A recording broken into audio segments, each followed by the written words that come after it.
Santapan Harian, Senin, 16 Maret 2020.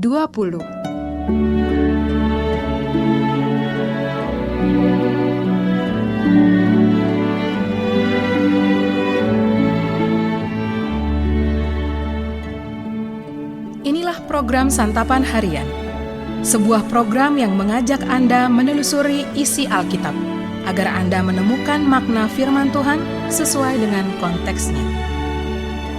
Santapan Harian tertuju bagi Anda yang ingin memiliki kehidupan rohani yang segar, kuat, dan sigap.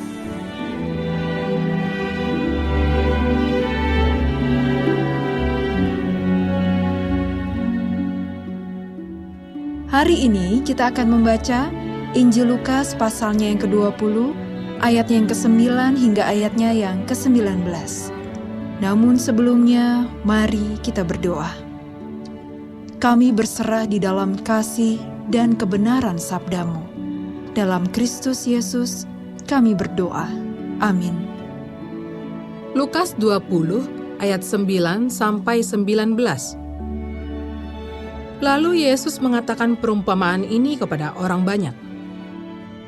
Seorang membuka kebun anggur, kemudian ia menyewakannya kepada penggarap-penggarap, lalu berangkat ke negeri lain untuk waktu yang agak lama. Dan ketika sudah tiba musimnya, ia menyuruh seorang hamba kepada penggarap-penggarap itu, supaya mereka menyerahkan sebagian dari hasil kebun anggur itu kepadanya. Tetapi penggarap-penggarap itu memukul hamba itu dan menyuruhnya pulang dengan tangan hampa. Sesudah itu ia menyuruh seorang hamba lain, tetapi hamba itu juga dipukul dan dipermalukan oleh mereka, lalu disuruh pulang dengan tangan hampa. Selanjutnya ia menyuruh hamba yang ketiga, tetapi orang itu juga dilukai oleh mereka, lalu dilemparkan keluar kebun itu. Maka kata tuan kebun anggur itu, "Apakah yang harus kuperbuat? Aku akan menyuruh anakku yang kekasih. Tentu ia mereka segani." Tetapi ketika penggarap-penggarap itu melihat anaknya itu, mereka berunding. Katanya, "Ia adalah ahli waris, maka kita bunuh dia, supaya warisan ini menjadi milik kita." Lalu mereka melemparkan dia keluar kebun anggur itu dan membunuhnya. Sekarang apa yang akan dilakukan oleh tuan kebun anggur itu dengan mereka? Ia akan datang dan membinasakan penggarap-penggarap itu dan mempercayakan kebun anggur itu kepada orang-orang lain. Mendengar itu mereka berkata, "Sekali-kali jangan." Tetapi Yesus memandang mereka dan berkata, "Jika demikian, apakah arti nas ini? Batu yang dibuang oleh tukang-tukang bangunan telah menjadi batu penjuru? Barang siapa jatuh ke atas batu itu, ia akan hancur. Dan barang siapa ditimpa batu itu, ia akan remuk." Lalu ahli-ahli Taurat dan imam-imam kepala berusaha menangkap dia pada saat itu juga, sebab mereka tahu bahwa merekalah yang dimaksudkannya dengan perumpamaan itu. Tetapi mereka takut kepada orang banyak.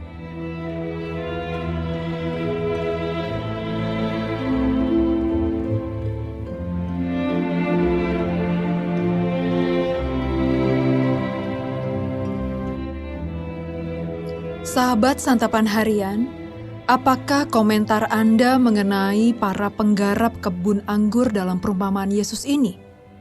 Mungkin Anda akan bergumam, tidak tahu diri. Mereka agaknya lupa, atau lebih tepatnya melupakan siapa diri mereka. Meski berstatus penyewa, mereka tak mau membayar sewa. Bahkan mereka memukuli hamba-hamba utusan sang pemilik dan membunuh ahli warisnya. Oleh karena itulah, si pemilik siap menghukum mereka. Mereka dihukum karena lupa diri. Bukankah mereka cuma penyewa? Mereka telah mendapatkan kesempatan hidup dari kebun anggur itu. Bukankah jika tidak diberikan kesempatan itu, mereka akan menjadi penganggur? Akan tetapi, mereka tak puas menjadi penyewa. Mereka ingin menjadi pemilik. Itulah alasan utama mereka membunuh anak dari sang pemilik. Mereka ingin menjadikan kebun anggur itu sebagai milik pribadi. Ahli-ahli Taurat dan imam-imam kepala merasa tersindir dengan perumpamaan itu. Mereka semakin membenci Yesus. Mereka merasa merekalah yang dimaksudkan dengan para penggarap kebun anggur itu. Namun, bukannya bertobat, mereka malah berupaya menangkap Yesus. Tindakan itu sejatinya makin menegaskan bahwa merekalah para penggarap kebun anggur itu dalam dunia nyata. Tampaknya para ahli Taurat dan imam kepala juga sudah lupa diri. Dalam hidup, sejatinya kita tak luput dari kesalahan. Allah yang Maha Murah menggunakan banyak cara untuk mengingatkan kita. Jalan terbaik bagi kita bukanlah mengeraskan hati, melainkan bertobat. Mari kita berdoa. Di dalam kerendahan hati, ampunilah kami ya Kristus. Dalam kasih-Mu kami bertelut. Amin.